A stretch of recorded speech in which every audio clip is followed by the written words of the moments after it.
What's going on, guys? Today is Friday, so because of that I'm going to be talking about Naruto, and more specifically, I'm going to be talking about, well, why it is not as bad as a lot of people think, even though it obviously is quite beloved. Most people do like it quite a bit, I would say. It's definitely up there. There's a reason that it has such high popularity despite being so long. A lot of people say that they had a lot of problems with this, specifically Shippuden. A lot of people say, oh, well, you know what, the original Naruto was so much better than Shippuden. And while I can see why people would say that, I think that they are slightly misguided, and the amount that they believe that, like, how strongly they feel about that is kind of insane. I could definitely agree. I mean, I don't, but I could understand why someone would say that they prefer the original, but by so much, I think is just way too much.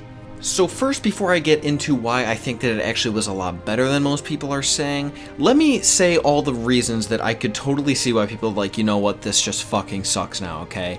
And I would say for the most part, it all really has to do with the final war arc. I think that that is the biggest issue that people have by far. That's definitely the most referenced thing I have when people tell me they don't like it that much anymore.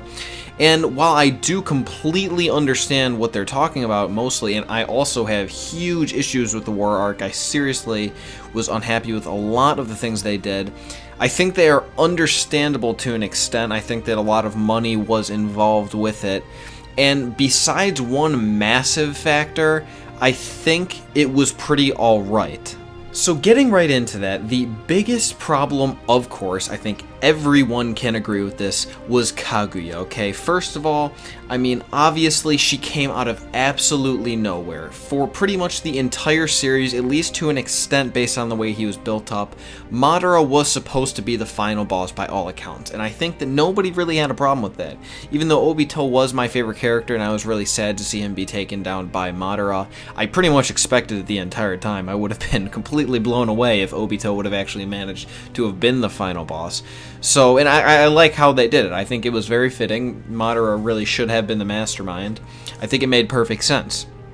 But the whole thing where Kaguya just gets introduced out of nowhere, like, we had literally never even heard about this woman until she appeared in the story. And the way she did was just so bad. I mean, Madara is supposed to be like this super ultimate godly being, likes of which have never been seen, unstoppable. And she doesn't come out of nowhere and, like, defeat him in some battle. No, he just explodes and she appears. I mean, it was quite devastating, really, especially for all the massive Madara fans. And while I'm not, like, a huge fan, I was pretty disappointed by it, and I can't even imagine if he's, like, your favorite character. Like, he never even comes back and does anything. Thank God he didn't just die there. I thought he did. He ends up coming back after Kaguya sealed away. He just has, like, a final moment with Hashirama. That was beautiful. Thank God that he did have that, because I would have been so salty if he was just gone in the way he was. That would have been terrible. Clearly, the series was meant to end with him, but like I was saying, there was some kind of external thing going on here, okay? And what it is clearly they needed Kaguya to be the final boss out of nowhere because they needed some kind of endgame for Boruto, and that is exactly what happened. Now, in terms of Boruto, all I've seen is the anime. I know there's a manga or whatever. I don't know how far ahead that is. I don't know really what goes down at all. I haven't seen the movie. I think I've seen parts of it now because, like, it appears in one of the Boruto episodes I heard that one of the ones I've seen, it was like the movie was involved with that, but I mean, I have not seen anything having to do with Kaguya up until this point, but it was made very clear at the end of Naruto Shippuden and at some points in Boruto so far that clearly something having to do with her is going to come back, because Sasuke was talking about it at the end of Shippuden, and when he came back to the Hidden Leaf in Boruto, he's investigating some shit that was going on with her. Clearly, okay, it's not going to be the end of her. I know, and I haven't even caught up with anything, that she is going to be, I don't think she's going to come back, but I think something having to do with her is going to come back. I believe we were to understand that she came from a different planet, right? That's how we learned the Divine Tree was there and stuff. It all has to do with her being an alien, so I'm sure from whatever planet she came from, there's going to be more people coming, right? That has to be what the big thing going on in Boruto is, because one of the big problems people have with it so far, and I talked about this in another video, is that it's a time of peace, so there's not really any shinobi versus shinobi battling going on. It's getting kind of boring because of that, of course. I still think it's pretty good, but, you know, whatever. I mean, there has to be some huge thing going on, and I think that this alien planet or whatever is going to be what it is, and that is why they had to introduce Kaguya in the story. I don't really respect that they did that at all. I think that's really, I don't want to say shady, because it's not like shady, like, come on. But like, oh god, dude, it was just such a fantastic series, and for them to do that to it really is just greedy. I think that is the good word for it, for sure. To be honest, really when I look back on it, I kind of just try to ignore the whole Kaguya thing. I like to look at it as like Guy managed to defeat Madara pretty much, maybe with some help from Kakashi, all of Team 7 really. That's how I like to think of it, because Kaguya just being a part of it was horrible in every way, shape, and form. I was not a fan in the slightest. Sure, I would have liked Obito to also been help like he was against Kaguya, but you know, I mean, you see where I'm going with this. It's not like I just 100%, oh, yep, nope, that's what no, I mean, I just like to, I kind of ignore her because it made the finale so terrible, but that's pretty much what I have to say with all the bad things about Naruto Shippuden. Now, I think a lot of people always say that the original Naruto is so much better than Shippuden for a lot of reasons that aren't that good. I mean, I think the biggest thing, okay, is that it is something you think of as what you saw in your childhood, right? Like, when I first started watching Naruto, I remember it was like on episode 100 in the dub, the English dub, of course, and it was right, episode 100, so I don't even think the raw, the subbed version of Naruto Shippuden had begun at this point, right? It was only in episode 100 of Naruto in the dub, so it was very early on. It's something that I look back and I remember, yeah, that's what I watched when I was a lot younger. And I think a lot of people get that nostalgia effect, right? Like, they think that, oh yeah, this is, I mean, it was just so much better back then. It's because there's a lot of nostalgia going on there. I don't think that's really fair. I think you're forgetting a lot of the awesome parts that happened in Shippuden. Don't get me wrong, the first arc was really weak. Not just did Naruto accomplish pretty much absolutely nothing in the time skip. Like, that's just fucked. I don't know why that happened, considering how powerful he got in, like, what, 1 year after the time skip? I mean, he pretty much learned nothing in the 2.5 years he was gone, and then within a year after that, he becomes the god of the world, pretty much, so whatever that was. But then right after that arc, we get to see them meet up with Sasuke for the first time since he left. That was awesome. That was a super hyped up moment. I enjoyed it a lot. Very cool. Yamato was introduced in the exact same arc, along with Sai. Sai was an alright character, I guess. I mean, in that part he was a little weird, but I ended up liking him a lot throughout the series. I liked his character development that he got. Pretty much immediately after that, there was a little bit of shit that went down, I think, but then we have Asuma die. And, you know, the whole thing with the Akatsuki, Kakuzu, and Hidan. I mean, I'm not a huge fan of Hidan or anything. I like Kakuzu a lot. But just anytime there's Akatsuki members on screen, I was super excited, right? Like, come on. That is just exciting-ass shit that's going on. That was fantastic. Asuma's death was pretty good. And then pretty much immediately after that, there was a little bit of shit that went down, but it wasn't that important or anything. We have the part where they show that Obito... well, I guess Toby at the time, you know, is not just this idiot as far as we've seen up until the series, and he has this ridiculously overpowered ability where he just phases through everything, as we all know how it works now. It's insane. And that's okay, interesting, right? He seems like some kind of mastermind or something, like what? And that's when he starts becoming, you know, my favorite character from that point on. And then we have immediately after that point, even pretty much probably at the same time, realistically, like time-wise, the Sasuke vs. Itachi fight, which was pretty much the most hyped up fight of the entire series, except for, I guess, Naruto vs. Sasuke round 1. But even then, I don't know, I mean... no one exactly knew that would happen at the beginning of the series, where this was just, we all knew, this was Sasuke's goal.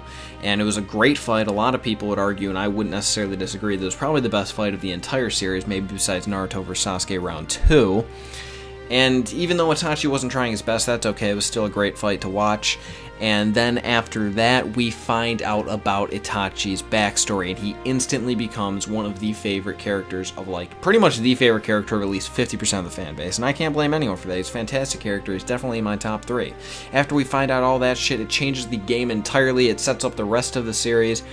And it was just beautiful. It was a fantastic arc. And then immediately after that, and I wasn't reading the manga at this point, so I'm not exactly sure if it was exactly immediately, but I'm pretty sure it was. I remember there was the filler in the anime, but of course that doesn't count. So I'm pretty sure immediately after, the Pain arc begins. I even made a video about how awesome the Pain arc is. I think the majority of the fan base would agree it's pretty much the best arc of the entire series. At least it's got to be up there, and I would say it's the most popular arc ever, so I mean, come on. After that, we have the 5 Kage Summit, which was, again, a great arc. I mean, we got to see a lot of Sasuke and what Taka was up to. Obito was involved with it a lot. We even had some good stuff with Naruto. All the 5 Kage men. I mean, so many great characters were introduced. The Shinobi Alliance was made at this point. And then from that point on, it was just the final war arc. The final arc of the series. I mean, sure, there were like some sub-arcs, I guess you could argue, but not really. I mean, it was pretty much that. Of course, there was the Naruto training and whatnot, but it still was all preparing for the war. I guess you should probably include all the training and whatnot, because a lot of important shit happened there. But that was a fantastic arc, too. And then it was the war arc, and that was it. I mean, that's, like, what was really so boring in Shippuden up until that point? Sure, it wasn't the exact same style or anything, where everyone's just acting like kids, but come on. I mean, those are all really interesting things to see. And while the war arc did have a lot of problems, it was obviously way too long. I think the reanimations could have been done a lot better. I think there were a little bit too many of them, and a lot of them were just kind of not that cool of people. I mean, it was alright, you know. They didn't end up becoming as overpowered as we thought, so that was good, I suppose.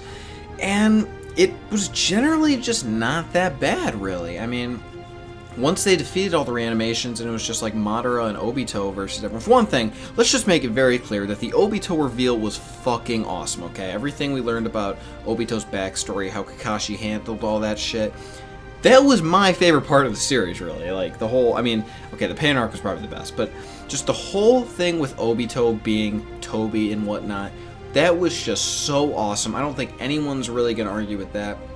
Don't get me wrong, I was first upset when I found out that Obito was Toby, but when I found out all the shit that happened in the past, it made it so awesome, okay? I absolutely loved it from that point on, and it was just great. Easily, pretty much my favorite character of the series because of it. That was fantastic, and then that's not even anything, you know? He doesn't even end up being the main antagonist. He ends up losing to Madara, and eventually turning to a good guy, of course, but not the point. I mean, what was really so bad about it? Sure, like, the whole Jubi thing wasn't that cool, and the fact that the entire Shinobi Alliance wasn't enough to do that much against, like, 2 guys was kind of lame. But there were some good parts, and we got to see some cool stuff out of the main character. And we even got to see some of the main characters die. Not, you know, exactly like the main characters, but we got to see Shikaku die. That completely surprised me. I wasn't expecting him to die at all. That was awesome. Ino's dad died, of course, and Noichi, I believe, was his name. That wasn't quite as cool because he wasn't that important in the story. Shikaku, though, I was like, oh my god, I felt so bad for Shikamaru. And then, of course, the big one, Neji died. And while I can't say that I didn't expect this, because I kind of did, it made sense for him to die out of any of them. Pretty much had been calling that for a while. It was intense, right? I mean, especially with the speech that Obito was giving at the time of his death. It was just so intense. I've rewatched that episode so many times because of it. I mean, come on. It was a pretty good arc considering it had, like, more problems than any other. So yeah, that's pretty much it. All I'm saying is Naruto Shippuden was not nearly as bad as people are saying. I mean, besides the final war arc, there was not really any arcs with any huge problems in it, right? Like, even the Pain arc with how it got kind of weird towards the end was, I mean, one of the best arcs of the entire series, if not the best. Besides just the big problems that the war arc had, if you're able to ignore the whole Kaguya situation, I mean, it's pretty solid stuff, really. I think that people should go back and rewatch the entire series if they really didn't like the second half that much, because it was pretty goddamn good. If you enjoyed this video, remember to give it a thumbs up and subscribe if you haven't already. Remember to leave me a comment letting me know what you thought about this video, what I could have done better, what was not so good, and ideas for future videos, different anime you'd like me to see and watch, and just maybe some versus battles, whatnot, One Piece theories, all that good stuff. I hope you guys have an excellent day, a fantastic weekend, and I'll talk to you guys on Sunday.